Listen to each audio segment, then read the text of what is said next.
ভাই ভিডিওটি কেউ টান দিবেন না, শেষ পর্যন্ত শুনে অবশ্যই লাইক কমেন্ট এবং শেয়ার করে যাবেন। পড়ে আছে, যখন পুলিশ যে ডাক দিচ্ছে উঠে দৌড় মারছে।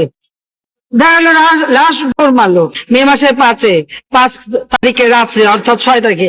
সেই দিন কোনো গোলাগুলি বা সেরকম কোনো ঘটনাই ঘটেনি। নাউজুবিল্লাহ মিন জালিক। সম্মানিত প্রিয় ভাইরা, মিথ্যা কথা কিভাবে সাজিয়ে গেছে বলতে হয় এটা একমাত্র শেখ হাসিনাই জানে। এবার দেখেন সেই 5 মে ওই রাত্রে কি হয়েছিল, তার মন্ত্রী আব্দুর রাজ্জাক কি বলে দেখুন। রাত 12টার সময়, 12টার পর থেকে 1টার পরে 2টার মধ্যে শাপলা চত্বর পরিষ্কার হলো। শাপলা চত্বর পরিষ্কার হলো। শাপলা চত্বর হলো স্যান্ডেলের শাপলা চত্বর।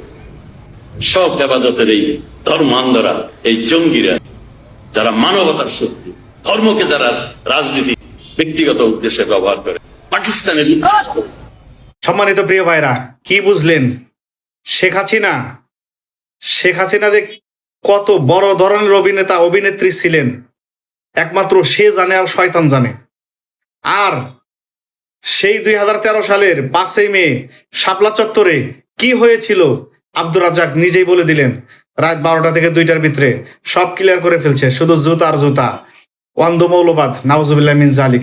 এরপরেও যে সকল আলেম নামের জালেম, হুজুর নামের মজুরেরা আওয়ামী লীগকে সাপোর্ট করে, আওয়ামী লীগের গুণগান করে, তারা ভারতীয় দালাল ছাড়া এবং শেখ হাসিনার 5 গোলাম ছাড়া অন্য কিছু নয়।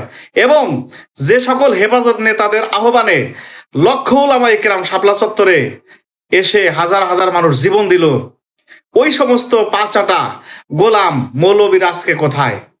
এখন তো হাসিনা নাই। এখন সেই 2013 সালের 5 মে শাপলা চত্বরে রাতের আধারে যতগুলো আলেম মেরেছে, সেই হত্যার, সেই খুনি হাসিনার বিচারের দাবিতে কেন মানববন্ধন হয় না? কেন সভা সেমিনার সিম্পোজিয়াম হয় না? ওই সকল হেফাজতের দালাল মৌলবীদের কাছে প্রশ্ন রইল। সম্মানিত প্রিয় ভাইরা, ভবিষ্যতে কোনোদিন হেফাজতের ব্যানারে এই দালাল মৌলবীরা যদি কোনো আন্দোলনে আপনাদেরকে আহ্বান করে, অনুরোধ করব এদের আহ্বানে আপনারা সাড়া দিবেন না। একমাত্র জামাতে ইসলামী পারে নিরাপত্তা দিতে এবং ন্যায় ইনসাফ ভিত্তিক সমাজ গঠন করতে।